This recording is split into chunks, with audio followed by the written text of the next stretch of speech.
Chapter 3. What a waste of a day, I groan, sinking my head back against the firm headrest, a headache blazing behind my left eye. I've got so much to do tonight. A few minutes pass before I register that Jen hasn't replied. I glance across at her, and her mouth is set in a firm line. She's looking straight ahead at the road. Is something wrong? Her eyebrow is slightly raised, and she doesn't reply. It's the silent treatment again. What have I done wrong? I ask in resignation. There is no figuring out in this situation. You haven't done anything, Jen snaps. In fact, I'd say you had a pretty easy ride today. I blink. Today was many things, but it was not easy. So, a very difficult waste of time then. Oh.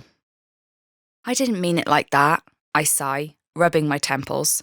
I wish that actually worked in improving headaches. So what did you mean then? The silence rings in the air, along with the pulsing thud in my head. Okay, so it wasn't life-transforming. We didn't achieve any top grades or win accolades from the Royal Shakespeare Company, but just because something doesn't churn out data doesn't make it a waste of time, Jen says angrily. I really don't feel up for an argument right now. I'm sorry, I say, as genuinely as I can. It's not my strength, working with younger kids. In a few years' time, those children will be sitting in front of you, and you will be trying to help them understand Romeo and Juliet. Jen violently strikes on the indicator and changes gear. Maybe they might remember putting on Julius Caesar in primary school and think that Shakespeare might not be so bad after all. We swerve around a roundabout, gaining speed. The impact of this project might be hard to quantify, she continues, as the car flings off the roundabout and into a side street. I believe it forms an important component of our transition work and builds a relationship with these pupils, which makes it easier for them when they move up to our school. I'd rather they didn't remember me as the one who taught them to mime a battle with trippy music in the background. They'll probably remember you as the uptight one who kept checking his watch and didn't want to be there. She seems to lose some of her rage at this point, sighing and thankfully taking her foot off the accelerator. It worries me, Michael, she says, more carefully this time, that you're so obsessed with numbers and spreadsheets that you miss the bigger picture. Now it's my turn to raise my eyebrows. How is a bunch of primary kids acting out Julius Caesar in a way that is, at best, mediocre, the bigger picture? That's exactly what I mean. She pulls the car back through our school gates. You don't value it because it's not a number. I don't know why she's so against numbers all of a sudden.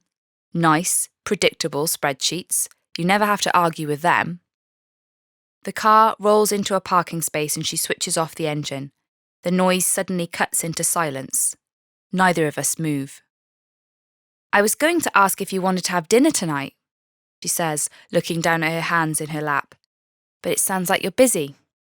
My stomach twists. Yes, on the one hand, I love the idea of seeing her. Any time with Jen sparkles with excitement, even if it's just cooking spaghetti. But it makes everything so complicated. I thought we agreed that we should only see each other at weekends, I remind her. Well, it was my idea. She did agree to it, perhaps a little reluctantly. Since we went away at half-term, I've barely had any time alone with you, Jen says. We've had some dates, and they've been lovely, but I was moving out of my flat and back into Dad's, then we were celebrating my promotion with my family, and now this weekend, you said you wanted us to meet up with your friends. My lawyer friends, as Jen refers to them. She's still slightly baffled that I studied law as well as English in uni.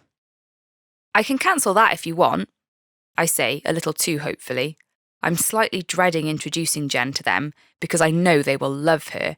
If I mess things up, which is looking very likely right now, then I'll never hear the end of it. I'm not suggesting that, she says, shaking her head. You barely have a social life as it is. I just mean, if we could see each other in the week as well, then it gives us more time together. We do see each other every day in school, I point out. Yes, but it's not exactly quality time, is it?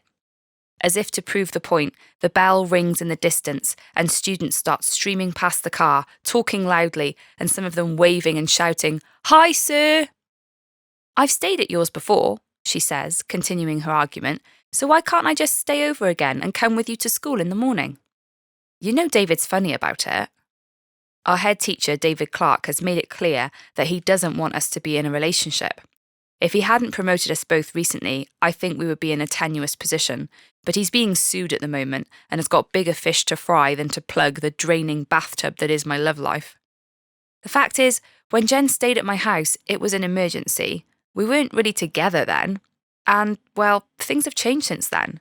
If she wants to stay over, I don't think she means the guest room. When I mentioned my love life, you might think the phrasing ironic, because I've never had sex before. And I'm not sure I'm ready to tell Jen the reason why.